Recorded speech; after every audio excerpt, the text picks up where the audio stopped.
Halo guys, ketemu lagi dengan Koko. Mau beli iPhone 11 tapi dengan budget yang miring.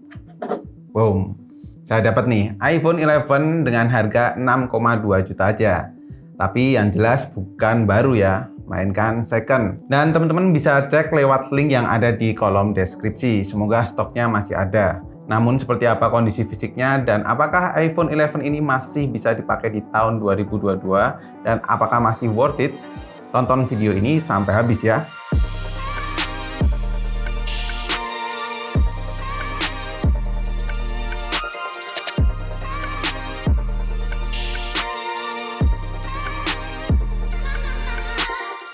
Jadi di sini saya dapat kabel USB Lightning di luar boxnya. Terus di dalam boxnya cuma ada iPhone 11, pin ejector, dan buku manual yang saya pastikan juga OEM kayak kabel Lightning-nya tadi.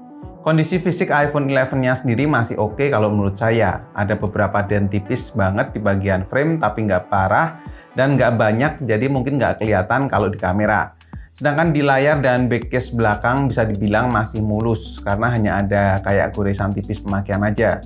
Secara ya, iPhone 11 kan pakai frame aluminium, sedangkan untuk backcase dan layar depan dilindungi sama Corning Gorilla Glass. Setelah pegang iPhone 13, layar di iPhone 11 ini tuh rasanya kurang sip ya. Tapi ya jelas lah ya, karena iPhone 11 sendiri menggunakan Liquid Retina IPS LCD, sedangkan iPhone 13 menggunakan Super Retina XDR OLED. Jadi memang vivid dan gonjrengnya layar tuh nggak bisa bohong. Namun walau layarnya IPS, untuk tahun 2022 tetap bagus loh produksi warnanya.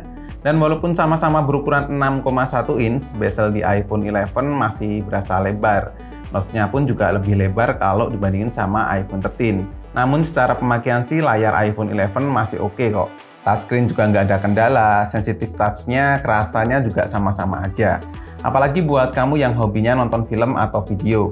Selain memang dari kualitas layar yang bagus, tapi dari segi suara speaker juga oke punya. Terus secara desain juga ergonomis, karena punya frame yang melengkung di setiap sisinya. Jadi kalau digenggam tuh ngikutin bentuk tangan. Saya sendiri nggak ada masalah dengan bentuk frame yang melengkung ataupun datar kayak iPhone 12 atau 13 sekarang ini. Terus kalau dari segi performa, iPhone 11 tuh rasanya nggak terlalu beda jauh sama iPhone 13. Apalagi buat saya pribadi yang memang kesehariannya tuh hanya di sosial media aja. Multitasking juga dapet, masih smooth untuk pindah-pindah aplikasi. Nggak salah lah kalau misalkan kamu nyari handphone simple buat kerja dengan banyak multitasking, ya mungkin iPhone ini jawabannya. Nah, kalau dipakai buat main game gimana tuh?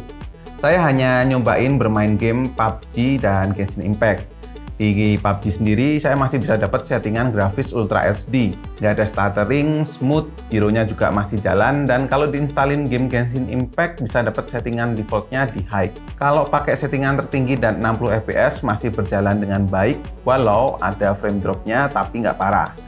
iPhone 11 sendiri sebagai sebuah smartphone yang hampir 3 tahun, prosesor A13 Bionic sih masih oke banget. Sedangkan di sisi kamera menggunakan setup dual kamera yang masing-masing 12 megapiksel baik dari main kamera maupun ultra wide-nya, iPhone 11 ini masih oke banget untuk hasil fotonya. Hasilnya oke banget dari mulai white balance yang netral, terus dynamic range juga luas, hingga tone warna yang mendekati aslinya.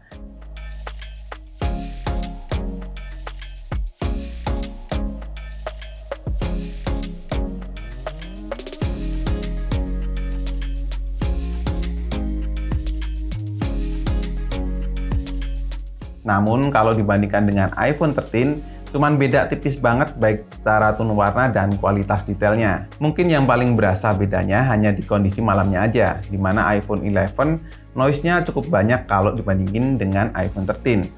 Sedangkan untuk kualitas video, saya puas banget dengan iPhone 11 ini. Di kualitas 1080p 30 fps, hasilnya stabil dan mampu menangkap gambar dengan detail.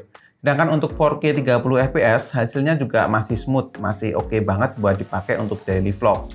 Yang kalah kalau dibandingin sama iPhone 13 cuman kondisi malamnya aja.